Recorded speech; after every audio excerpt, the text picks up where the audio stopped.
अजूनसुद्धा सण वगैरे व्यवस्थित साजरे केले जातात. शहरातही केले जातात, पण प्रमाण आता थोडं कमी झालेलं आहे.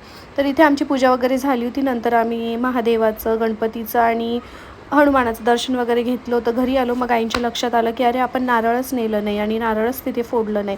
मग मिस्टर आणि मी आम्ही पुन्हा निघालो मंदिरात नारळ घेऊन आणि म्हटलं चला नारळ वगैरे फोडून येऊ. तर मिस्टर इथे रस्त्याने म्हणत होते कशी मुलगी आहे ही, कशी विसरून जाते गोष्टी.